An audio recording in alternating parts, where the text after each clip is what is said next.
Just set this thing live, so we're good to go. What's going on, everybody? Well, just finishing up work. Ready for the draft. Oh.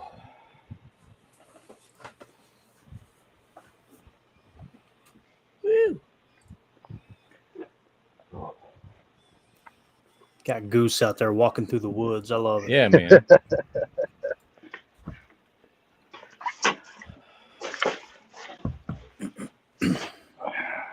Oh, come on. I knew I should have started trying to get this ready at like 9 this morning because I don't even have the freaking draft right now. Is that Roger Goodell's recliner back there in the background, bro? Yeah, I think so. He's over there twitching in his recliner. Got his M&Ms, right? Oh. Don't like Sling very much. Oh, good thing the draft isn't going to start for like another hour because they're going to be blabbing about nonsense. Yeah, that's a fact. Well, they got to discuss who the first pick's going to be. We don't know. Right? Right. What's going on, Travis? Welcome to the show, man. Anything happens in the draft, let me know because the draft stream doesn't have access to the freaking draft. I'm watching here. I got NFL Network and I got the McAfee show. How do you want to handle like tip picks, Ryan? Would you rather not know? I'll probably do what I always do, which is just completely take my headphones off and close my eyes and squint real hard. I won't say a thing. I won't say hide in the corner. McAfee last year, he had the picks well before everybody else, but I won't say a thing if I see it. Check this out, man. I asked Mandy to print off the 33rd team's big board for me, the draft board. Yeah. I'm thinking just a piece of paper would be good. Look at this, man. She dolled this thing up. Look Dang. at that. That's pretty. Got it all professional, man. I couldn't believe it. Okay, jeez. So am I the only Packer fan that's sitting here saying I'm really not excited about Jackson Smith and Jigba? Because every single person is like, Jackson Smith and Jigba are bust. And I'm like, I don't know, dude. I really am not into it.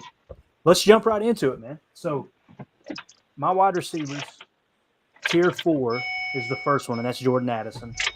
And then in tier 5, I've got Quentin Johnston and then Jackson Smith and Jigba. I've got those two really, really close together. The 33rd team has Quentin Johnston number 1. He's a 7.6. And then in the 7.0, they've got Jordan Addison, Jalen Hurts, then Jackson Smith and Jigba. So, I mean, some people are talking. This is what I don't agree with. Some people are talking like Jackson Smith and Jigba is the best wide receiver in this draft, and I just don't see it. I don't. Yeah. I think the thing that appeals to Packer fans is we need a slot receiver, and he is going to excel in the slot, I believe. So. Yeah, I mean, I get it on paper. I just don't see it when I watch him. You know, everybody talks about he's a slot receiver, he's an elite route runner, he's all that stuff, and I watch him. It's like, I mean, if that's what he is, cool, but I don't see it when I watch. Like, I like Zay for being a route runner, but he's just like 5'2" or something. So that's the problem. Right. Same with Jordan Addison. Like Zay and Addison are like my favorite first round guys, but they're too small.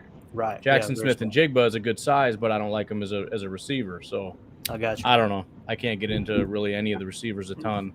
That's why I asked Jake Shavink in the chat earlier, hey, how do you feel about it? Him comparing to like, Ohio State's former wide receivers and pretty much he said the same thing, right? He didn't feel like they were as good as Garrett Wilson, and he was right.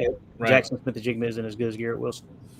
Yeah, because everybody's talking about, Garrett Wilson and all. They said Jackson Smith and Jigba was the best of the group, and I watched the three of them play, and I remember Garrett Wilson catching toe tap touchdowns in the corner of the end zone, like, holy crap. And then you watch JSN, and it's like, I'm sorry, you're not the best guy on this field, man. Garrett Wilson's way better than you are.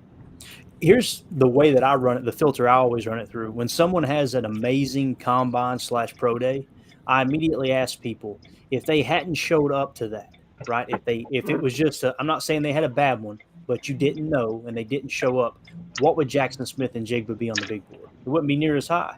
It's all about that RAS. It's all about that athletic profile, Yeah, that 3-cone really Yeah. kind of teleported him up, and that's a great thing to have. But it's like I just want to see it. I want to see you just get out of your break and just break a guy's ankle. I never saw him do that once. Right. Maybe it's just I was watching the wrong games. I went stupid me. I went and watched the one where he had like 345 yards and 6 touchdowns. Apparently, that's not the right one to watch because I didn't see anything super impressive in that game. Right. What do you think, Goose? If you can talk, what do you think? How do you feel about JSN? He's probably one of my favorite in this draft, but comparing him to my grades for players for last year, he would have been the bottom of the second round type of player. So I'm not in love with taking him in the first. I would rather a lot of other players, actually. Yeah. Yeah, and that's the other thing. I mean, even if we can squabble over the receivers, but that's just a question of compare them to other positions, and it's kind of not even close at that point, Yeah. It's like you've got actual top-tier tackles in the first round. Why are we squabbling over late first, second round wide receivers, in my opinion? The receiver towards the top that when I watched the tape, I really got excited about, and it's probably come across as odd. Now, understand my board isn't like, hey, here's how I feel about these players. It's a compilation of a ton of information that I put together. The one that I get excited about when I watch the tape, honestly, though, is Jalen Hyatt. I don't know, man. To me, he seems like he's a playmaker. He seems like one of those guys who's quick twitch. He's a deep threat, but he can also do things underneath. And, I live close to UT. I'm about an hour and a half away from Knoxville, but I am not a Tennessee fan at all. But I'm telling you, Jalen Hyatt and Darnell Wright, those are two ballers. Those are two great prospects. Yeah. But Jalen Hyatt's the one I find myself getting excited about. And I was actually chatting with Justin earlier today, and he said the same thing. He's like, man, when we watch Jalen Hyatt, he just looks like a stud. But yeah, Acme Army wants Bijan over JSN then. Hey, dude, I'd be all about Bijan. I ain't gonna lie. I'm tired of hiding. I'm tired of it's like I'm being a closet Bijan fan. If they draft Bijan at 13, I'm all about it. Bijan is a freaking stud, man. Yeah, you watch his tape. He's got patience. He's got lateral agility. He's got breakaway speed. You can line him up. You can literally line him up at any receiver position. I'm not saying down in and down out, but he can do that. He is the total freaking package. I heard people comparing him earlier to different players. I can't remember the first one they compared him to, but the second one was LaDainian Tomlinson, and both of them were Hall of Fame running backs. I'm like, holy cow. Like, yeah, when you get two different Hall of Fame comps from people who are quote-unquote professionals in the business, I mean, that's pretty impressive, but I would be totally cool with Bijan. If they do take Bijan at 13, if he's there, he would be the best player available on the board. There's no doubt because, according to the 33rd team, they've only got, 1, 2, 3, 4, 5, 6, 7 players at that 7.6 grade, and he's one of them. And he's actually at the top. He's even above they've got him above Bryce Young, actually. Yeah, it's kind of like what Gutekunst was talking about when they asked him about what do you think about positional value and how much does that factor in? And he said, yeah, it kind of factors in a little bit, but at the same time, when you get an elite player, you just take him. And my mind immediately went to Bijan at that point. Like, it's exactly right. I mean, if he's the true blue chipper and he's sitting right there, why screw around? Absolutely.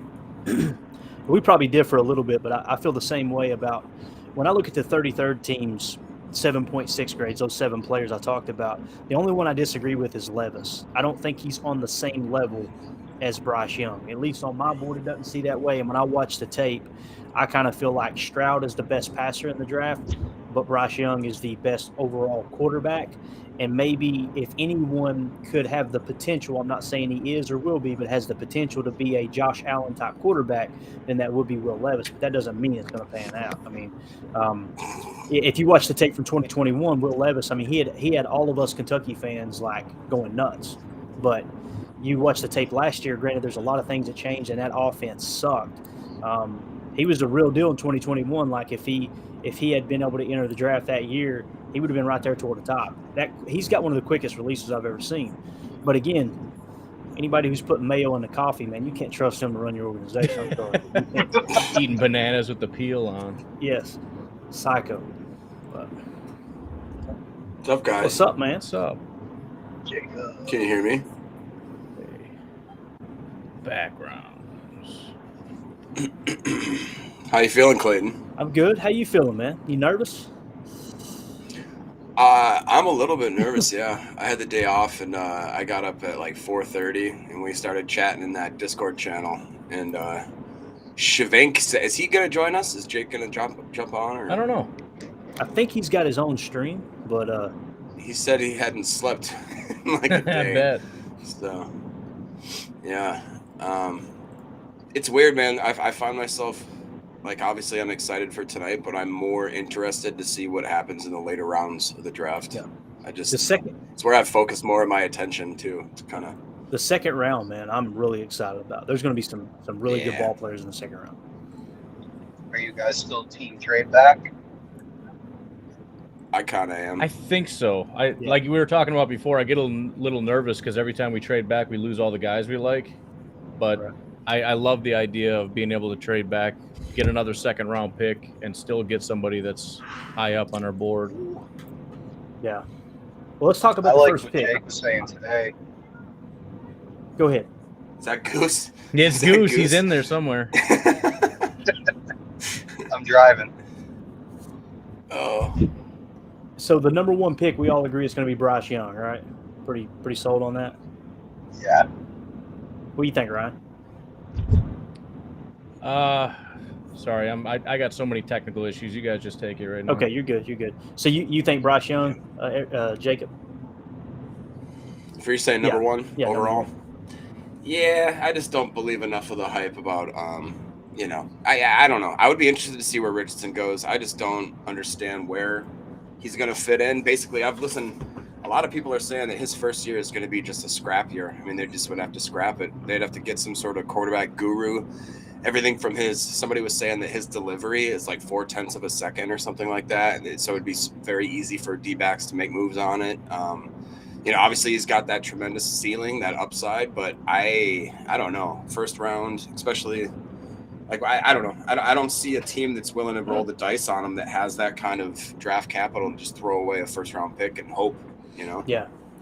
Peter Schrager, his final mock draft, he has Bryce Young, and then Daniel Jeremiah does as well. So I'm feeling like that's a slam dunk. I've actually probably shouldn't say it on this pod, but we got a little wager on that.